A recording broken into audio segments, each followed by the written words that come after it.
목사님 나오셔서 마음까지 다다른 법이라는 제목으로 말씀 전하실 때 귀한 은혜 받으시기 바랍니다.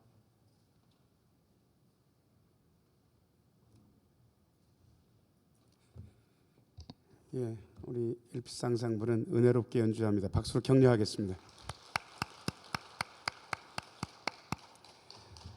잠시 기도하고 하나님 말씀 듣습니다. 은혜로우신 주님, 이 시간 말씀하여 주시고 말씀 들을 때에 주의 영이 약동하는 시간 되게 하여 주옵소서. 전하는 종을 말씀을 전하는 도구로 사용하여 주시고 듣는 우리 모두의 마음밭을 주님께서 비옥하게 하셔서 주의 말씀의 씨앗이 잘 심기게 하여 주옵소서. 예수님 이름으로 기도하옵나이다. 아멘. 오늘 2부 예배 나오신 모든 분들 하나님의 은혜 가득하기를 축복합니다. 잘 나오셨습니다. 의사의 수술이 중요한 줄 우리는 알고 있습니다. 의사 선생님이 메스를 잡고 잘못 손을 올리기라도 하면 그야말로 사람의 생명이 경각간에 달릴 수도 있다는 사실을 우리는 알고 있습니다. 그래서 의사 선생님 수술이 중요하다 그럽니다. 판사의 판결이 중요합니다. 오심의 가능성이 늘 있기 때문에 잘못해서 오판하게 되면 사람의 생명, 자유, 재산에 심각한 피해가 있을 수 있다는 사실. 법도 완전하지 않고 재판하는 판사도 완전하지 않습니다. 그래서 그야말로 살인범으로 알고 감옥에 넣었는데 수십 년이 지나가지고 그게 오판이었다는 게 알려지고 재심을 해보니까 무죄로 석방됐는데 여러분 감옥에서 20-30년 동안 있는 그분의 손해를 어떻게 보상하겠습니까? 보상이 안 되잖아요. 그래서 판사의 판결이 중요하고 이것과 사실은 이것보다 더 중요할 수도 있는데 여기에 대한 중요성은 사람들이 별로 생각을 안 하는 것 같아요. 의사의 수술, 판사의 판결 거의 같은 선상. 그것보다 더 중요한 목사의 설교가 있습니다. 목사님 설교가 그렇게 중요하다. 다루는 게 심각한 걸 다루기 때문에 그렇습니다. 저와 여러분들의 영혼에 대해서 뭔가를 하고 있기 때문에 목사의 설교가 그만큼 중요합니다. 수술하는 의사 선생님이 그 면허를 따기 위해서 얼마나 고된 시간을 보냈는지 우리는 알고 있습니다.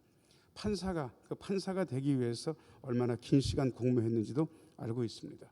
똑같은 정성을 목사도 설교하기 위해서 썼습니다. 쉬운 일은 아닙니다. 그러나 그런 마음 가지고 하는데 목사가 설교하면서 무슨 얘기를 하면 될까? 그냥 성경 이야기하면 됩니다. 이 귀한 시간, 1시간 안에 예배가 거의 끝나야 된다라고 아마 저하고 여러분한테 암묵적인 약속이 있다고 치고 그중에 설교가 차지하는 시간은 25분에서 한 30분 정도 될 겁니다. 그 25분과 30분 안에 저는 딴짓하면 안 됩니다. 세상 얘기, 제 얘기 그런 얘기 하면 안 되고 성경 이야기를 해야 됩니다. 성경 이야기는 세상 이야기하고는 사뭇 다릅니다. 세상 이야기는 하나님의 법이 담겨 있지 않습니다. 세상의 이야기는 하나님의 사랑도 담겨 있지 않습니다. 세상의 이야기에는 기적도 없습니다. 그런데 유독 성경의 이야기는 하나님의 법과 하나님의 자비와 하나님의 기적 이야기가 담겨 있습니다. 이 이야기를 들으면 사람 마음속에 이 이야기가 남게 되고 이 이야기가 점점 힘을 가지게 되고 그 이야기가 결국 그 사람을 바꾸게 됩니다. 어떤 사람을 예수 믿게 할 수 있는 가장 쉬운 방법은 뭔지 아세요? 그냥 설교를 일주일에 한 번이라도 한 6개월, 1년 정도 듣게 하는 거예요. 그러면 그냥 저절로 예수 믿는 사람이 됩니다. 어떤 교회에서 악기를 부르는 것 때문에 교회에 나온 분이 계세요. 그분은 예수 믿는 것에 대해서는 별로 관심이 없고 악기 부는 게 좋아서 교회 앙상블이 있으니까 나온 거예요. 그런데 악기 시간 연주하는 시간만 끝나고는 사람들 다 예배 드리는데 부석부석 짐 싸서 갈 수는 없잖아요. 그러니까 예배 시간에 앉아 있는 거예요. 그런데 한 6-7개월 지났더니 그분이 담임 목사한테 뭐라고 얘기했냐 그럼 이렇게 얘기를 하는 거예요. 목사님, 저는 믿는 사람도 아니고 안 믿는 사람도 아닌 것 같습니다. 가만히 앉아 있다 보니까 예수 믿어야 될 것 같습니다. 믿게 되는 거예요. 세례도 받는 거예요. 나중에 집사님도 되는 거예요. 여러분, 이게 왜 그렇게 됩니까? 그냥 설교, 성경의 이야기, 하나님 이야기 듣다 보니까 믿을 결심도 생기고 삶도 변화되는 것 아니겠습니까? 그래서 제가 오늘 성경 이야기하고 있는데 성경 이야기는 하나님 나라의 법 이야기입니다. 제사장 나라의 법 이야기가 구약, 하나님 나라의 법 이야기가 신약입니다. 그런데 우리는 보통 법 얘기하면 옛날 법이 훨씬 셌을 거라고 생각하는데 전혀 그렇지 않습니다. 옛날 법보다 하나님 나라의 법이 훨씬 강력합니다. 왜냐 그러면 여러분 아나니아 삽비라 아세요? 초대교회는 그야말로 자신의 재물을 모두 교회에다 헌납해가지고 유무상통하는 그런 공동체였잖아요. 그리고 재산을 그렇게 교회에다 헌납하게 되면 교회에서 박수도 쳐주고 칭송도 했던 것 같습니다. 그러니까 아나니아 삽비라 부부가 자기한테 있는 밭을 팔아가지고 하나님 앞에 헌납하려고 보니까 다 드리기가 좀 그런 거예요. 그래서 절반을 숨겼어요. 그리고 내놓으면서 뭐라고 얘기했냐 그러면 반만 내놓습니다 해도 교회에서 박수 받을 텐데 전부를 내놓는다고 거짓말 친 거예요. 근데 그렇게 교인들한테 박수 받고 베드로 사도 앞에까지 딱 왔는데 베드로 사도에게 하나님께서 가르쳐 주신 거예요. 이게 사실 아니다. 베드로 사도가 묻잖아요. 아나니아한테 정말 전부를 드린 거냐. 그러니까 그 앞에서도 아이고 사실은 아까운 마음이 들어서 절반만 드립니다. 그래도 괜찮았을 거예요. 그래도 박수해 줬고 사람이 잘한다고 그랬을 거예요. 그런데 그 앞에서 전부입니다라고 이야기하니까요. 베드로 사도가 하나님의 말씀을 전하는데 네가 사람을 속인 게 아니고 성령을 속인 거다. 그러니 너 금방 죽을 거다. 그래서 그 자리에서 죽었어요. 하나님께서 사형 언도를 하시고 그냥 그 자리에서 집행하신 거예요. 이 사실을 알지 못하고 몇 시간 지나서 그 아나니아의 부인 삽비라가 왔어요. 삽비라한테 베드로가 다시 물어요. 이게 전부냐? 네 재산 판 게. 그때라도 아이고 아까워가지고 반만 드립니다 해도 괜찮았을 거예요. 그런데 삽비라가 전부라고 얘기했어요. 그래? 네가 사람을 속인 게 아니라 하나님 속인 거다. 네 남편을 데리고 나간 사람들, 시신을 데리고 나간 사람들이 지금 이 자리에 이르렀는데 너도 죽을 거다. 그 자리에서 삽비라가 죽습니다. 그리고 삽비라도 그 사람들한테 시신이 돼서 나가게 됩니다. 여러분 이런 거짓말을 요즘 교회에서 했다면 교회에서 죽이겠습니까? 징역이라도 보내겠습니까? 아니 그냥 유야무야 넘어갈 거예요. 왜 재산 밭을 팔아서 반만 내도 훌륭하다고 얘기하고 아이고 뭐 얘기하다 보니까 와전되기도 하고 전부를 팔았다고 그렇게 얘기할 만도 했겠지. 그냥 우리는 유야무야 넘어갔을 거예요. 그런데 하나님 나라의 법은 그게 아니에요. 거짓말 한 번 했다고 하나님께서 바로 사형 언도하시는 거예요. 여러분 제사장 나라 법보다 하나님 나라 법이 더 강력합니다. 그런데 오늘 그 하나님 나라의 법 산상수훈에서 어떻게 더 강력해졌는지 제가 세 가지로 설명드리려고 합니다. 자, 1번입니다. 화면 보셔요. 자, 같이 한번 읽겠습니다. 자, 시작. 행위보다 마음과 말과 태도. 21절 말씀. 21절 같이 읽겠습니다. 21절 시작. 옛 사람에게 말한 바 살인하지 말라. 누구든지 살인하면 심판을 받게 되리라 하였다는 것을 너희가 들었으나. 여러분 살인하지 말라가 10계명 중에 몇 번째 계명입니까? 이렇게 물으면 금방 생각이 안 나요. 왜냐 그러면 분명히 10계명을 알겠는데 세례받을 때 하도 옛날에 공부해가지고 그 다음부터는 그게 있는 것도 알고 대충 내용은 아는데 몇 번째 계명인지는 잘 기억이 안 나는 거예요. 자, 저를 따라서 하세요. 6, 7, 8 살간도 그렇게 외우면 돼요. 6번째 살인, 그 다음에 7번째 간음, 그 다음에 8번째가 도둑질 하지 말라요. 그래서 우리는 그냥 그렇게 외워요. 6, 7, 8 살간도라고. 자, 그런데 자 이것은 옛날 계명이 죽음에 이르도록 찌르거나 밀치거나 때리거나 살인의 고의를 가지고 살인의 결과를 일으키게 되면 살인의 벌을 받는다라고 그렇게 10계명에서 사람의 생명을 보호하기 위해서 얘기를 한 거예요. 자, 그런데 예수님께서 그 계명 가지고 만족이 안 되시는 거예요. 예수님의 해석이고 예수님의 변경이에요. 22절 말씀. 22절 같이 한번 읽겠습니다. 자, 시작. 나는 너희에게 이르노니 형제에게 노하는 자마다 심판을 받게 되고 형제를 대하여 라가라 하는 자는 공회에 잡혀가게 되고 미련한 놈이라 하는 자는 지옥불에 들어가게 되리라. 여러분 단순히 지금 살인의 결과를 일으키는 살인죄만 이야기하는 것이 아니라 형제에게 성내는 것, 형제에게 라가 얼간이라고 하는 것, 형제에게 미련한 놈 바보라 하는 것, 이것도 지금 문제를 삼고 계신 거예요. 성내면 심판받게 된다. 형제한테 얼간이라 그러면 공회 재판을 받게 될 거다. 미련한 놈 바보라 하게 되면 지옥불에 들어가게 될 거다. 예수님의 가르침을 받은 사도 요한은요 이렇게까지 이야기합니다. 요한일서 3장 15절 말씀 준비되어 있는 것으로 들었습니다.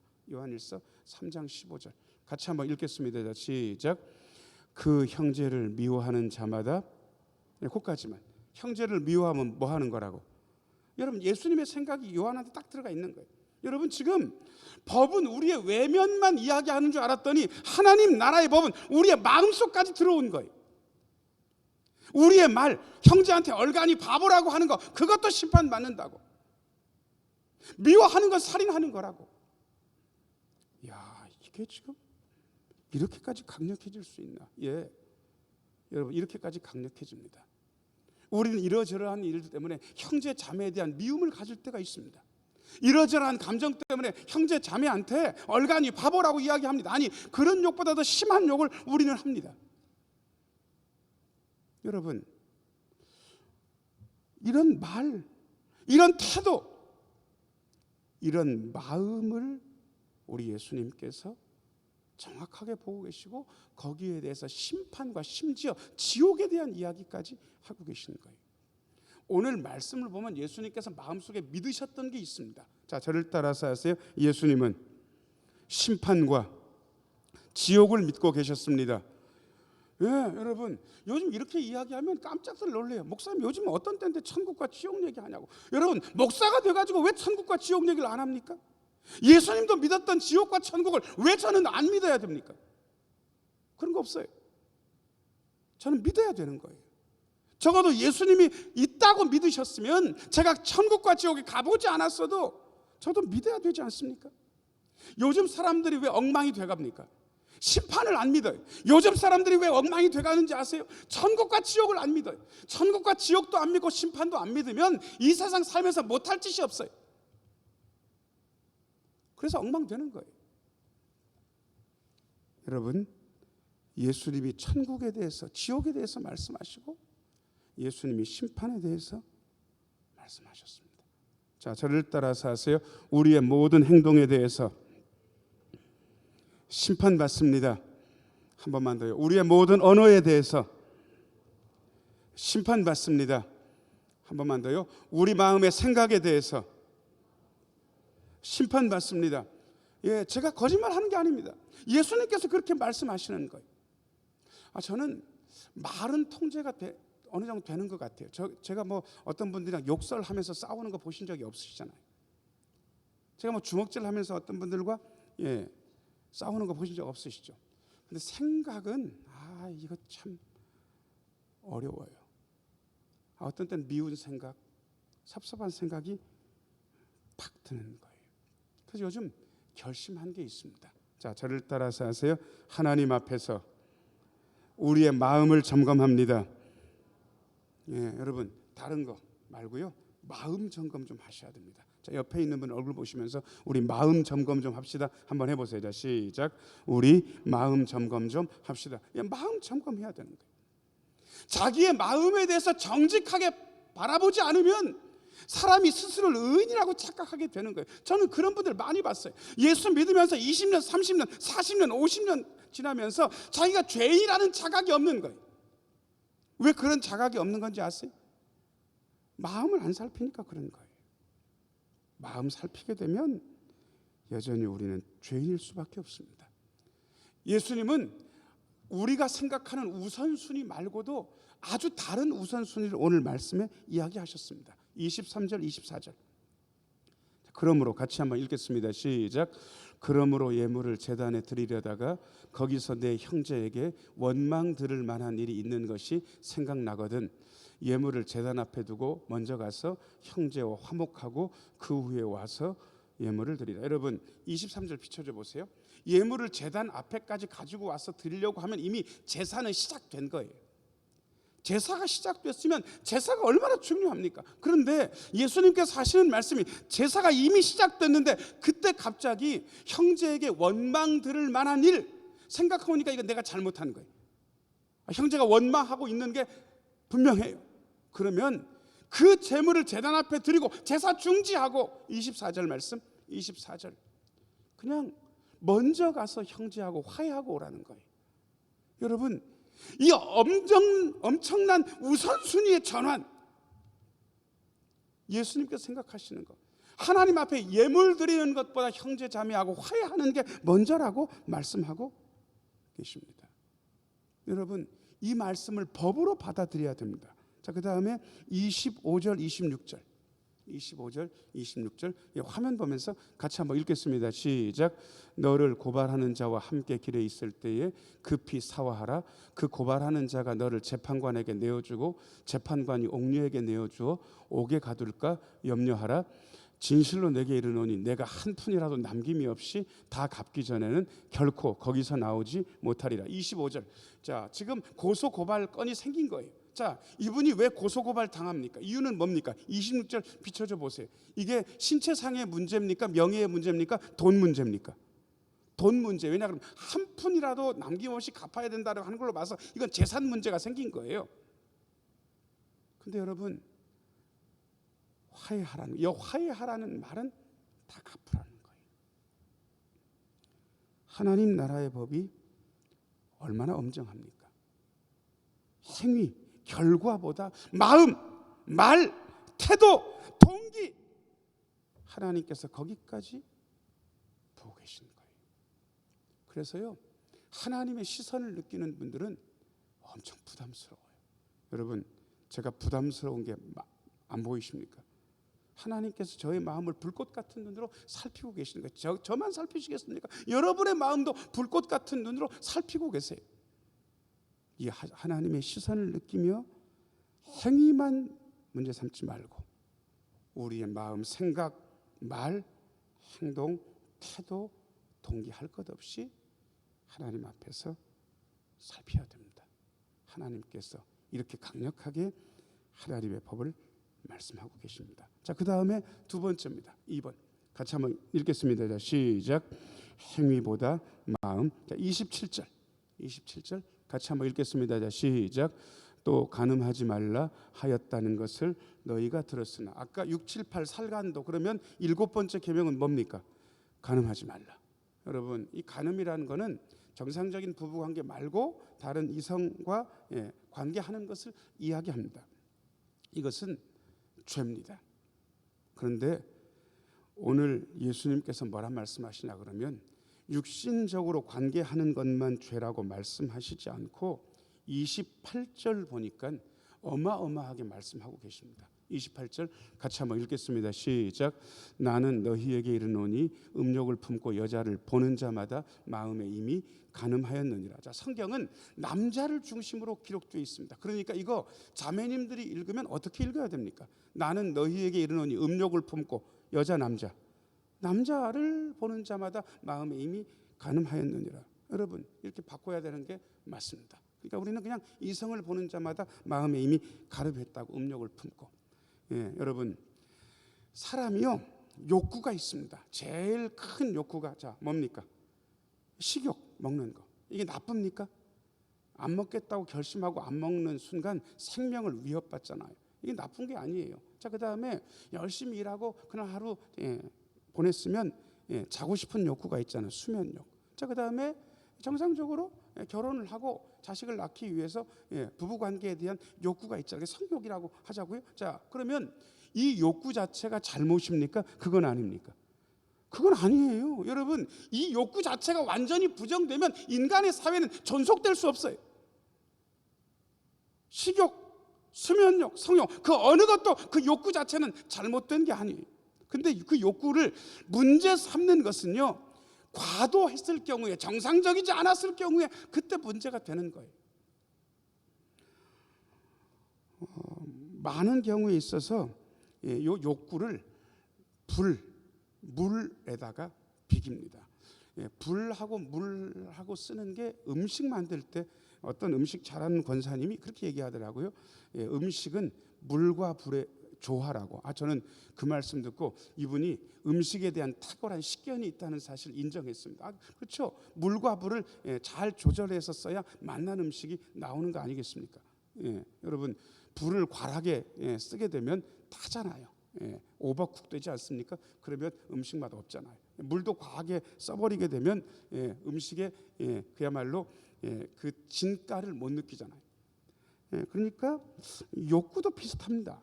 욕구도 적절하게 조절되면 살 맛이 나게 하는 거예요. 먹는 건 얼마나 즐거운 일입니까? 결혼해서 행복하게 부부 생활하는 건 얼마나 즐거운 일입니까?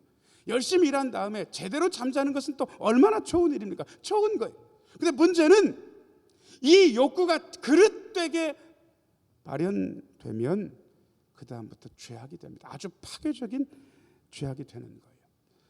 그래서 이 28절 다시 한번 비춰줘 보세요. 이 말 때문에 젊은 분들이요 고민이 많아요. 젊을 때는 불끈불끈 하잖아요. 여기 나이 드신 부모님들 앉아 계시니까 젊어서 그러는 게 이해가 되잖아요.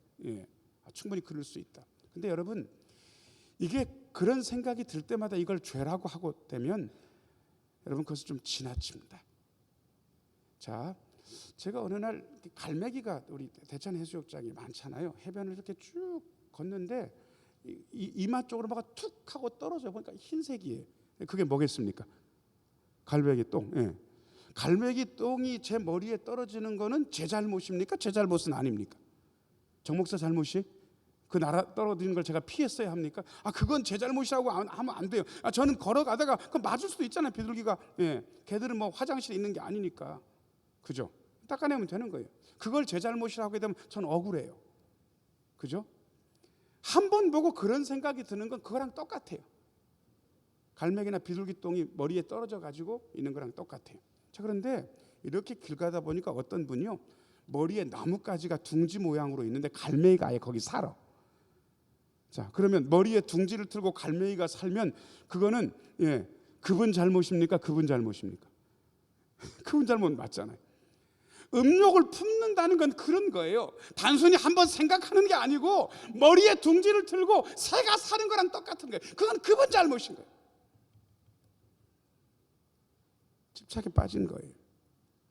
여러분, 음욕을 품고 이성을 본다는 게 그런 뜻이에요. 그건 단순히 생각난다 이런 정도가 아니에요. 머리에 둥지 틀었어요.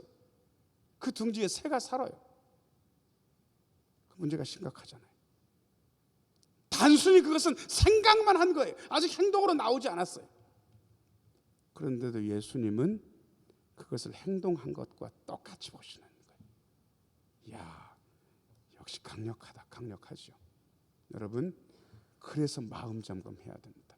자, 다시 한번 옆에 있는 분 얼굴 보시고요. 우리 마음 점검합시다. 한번 해보세요. 자, 시작. 우리 마음 점검합시다. 마음 점검해야 되는 거예요. 마음 점검. 다른 건 몰라도 하나님 앞에서 마음 점검. 자, 그 다음에 이 마음을 점검하면서 어떻게 죄를 끊어낼 것인가. 세 번째입니다. 세 번째, 같이 한번 읽어요. 자, 시작. 단단한 결심. 29절 30절. 만일 같이 한번 읽어요. 자, 시작. 만일 내 오른 눈이 너로 실족하게 하거든 빼어내버리라. 내 백체 중 하나가 없어지고 온 몸이 지옥에 던져지지 않는 것이 유익하며 또한 만일 내 오른손이 너로 실족하게 하거든 찍어내버리라. 내 백체 중 하나가 없어지고 온 몸이 지옥에 던져지지 않는 것이 유익하니라. 여러분, 이게 지금 죄악된 생각이 들 때마다 손으로 범죄하면 손 자르고 눈으로 범죄하면 눈 빼라는 소리인데, 여러분 이렇게 눈 빼고 손 자르면 사람이 장애인 아닐 사람이 어디가 있습니까? 여러분, 이게 무슨 얘기입니까? 그런 정도로 단단하게 결심하라는 거예요. 눈 자를 정도, 눈을 빼낼 정도, 팔 자를 정도의 결심을 하고 죄악을 끊어내라고 이야기하고 계시는 거예요. 결심은 단단해야 되는데 저는 요즘 살이 조금 빠지고 있습니다. 꽤 빠져가지고 옷을 바꿨어요. 예전 옷을 입으니까요, 자루 안에다가 제 몸을 집어넣은 것 같아가지고 너무 이상해서 그건 안 돼가지고 집사람이 아무래도 이상하니까 작은 옷을 좀 맞추자 그래가지고 좀 괜찮죠. 이걸 치수를 많이 줄여가지고 이렇게 한 거예요. 아직도 여전히 뚱뚱한데 뭐 지자랑하고 있냐. 그런 분들은 저의 그동안의 노력에 대해서 너무 무시하시는 겁니다. 애썼어요. 저 계속 애쓰고 있어요. 그런데 제가 애쓴 만큼 결과가 그렇게 좋지는 않아요. 왜냐 그러면 제가 한 가지는 너무 단단하게 결심했고 한 가지는 결심이 무르기 때문에 그래요. 운동에 대한 결심은 엄청 단단하게 해가지고 우리 김영훈 목사님이 저한테 도움을 주셨습니다. 그래가지고 거의 김 목사님이랑 걸은 지 한 4, 5년 된 것 같아요. 새벽 예배 끝나고 1시간 반 거의 만보를 걸어요.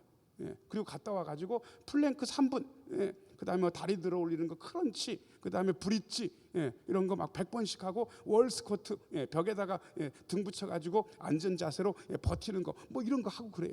좋아졌어요. 일주일에 6일 걷습니다. 주일날은 오후에 걷습니다. 그래서 보통 18,000보, 17,000보, 어떤 때는 20,000보, 아주 많이 걸으면 30,000보 찍은 적도 있습니다. 일주일에 5, 6일씩 그렇게 해요. 아주 결심 단단히 했어요. 비 와도 가요. 우산 쓰고 가요. 우비 입고도 가요. 결심 단단히 했어요. 그런데 한 가지 결심은 물러요. 여러분, 운동만 해가지고 살이 빠집니까? 부족합니까? 뭘 적게 먹어야 됩니까? 밥을 적게 먹어야 되잖아. 근데 제가요, 이게 잘 안 되는 거예요. 그리고 집사람이 제 밥을 퍼주는데 집사람 항상 조금 퍼주니까 제가 늘 열받는 걸 집사람이 알아요. 그래서 저 인간 열받는 거 보기 싫다고 해서 저보고 푸라 그래. 당신이 푸라. 우리 집 밥그릇이 작아요. 그런데 제가 풀 때 어떻게 푸겠습니까? 슬슬 푸겠습니까? 꼭꼭 눌러서 푸겠습니까? 꼭꼭 눌러서 푸. 그게 잘 안 돼. 볼 때마다 안 돼. 여러분, 이건 결심이 단단한 겁니까? 결심이 무른 겁니까? 결심이 완전 무른 거죠. 여러분, 무르게 결심하니까 잘 도움이 안 돼. 단단하게 결심하면 뭐가 돼? 여러분 죄악을 끌어내겠다는 결심을 어떻게 하실 거예요? 무르게 하실 거예요? 아니, 그렇게 하지 마세요. 팔 자른다, 눈 뺀다 하는 그런 결심 가지고 단단하게 하셔야 돼요. 그래야 하나님 나라의 법을 제대로 지킬 수 있습니다. 여러분, 우리의 마음을 보시는 우리 하나님 앞에서 단단하게 결심하시고 아름답게 하나님 나라의 법을 지키면서 하나님 나라의 시민으로 살아가시는 우리 모두가 되기를 예수님의 이름으로 축원합니다. 기도하겠습니다. 은혜로우신 아버지 하나님, 우리의 마음을 하나님의 시선을 느끼며 늘 점검하게 하여 주옵소서. 미움과 음란을 버리게 하여 주옵소서. 단단하게 결심하고 하나님 나라의 시민으로 법을 지키며 살아가게 하여 주옵소서. 예수님 이름으로 기도하옵나이다. 아멘.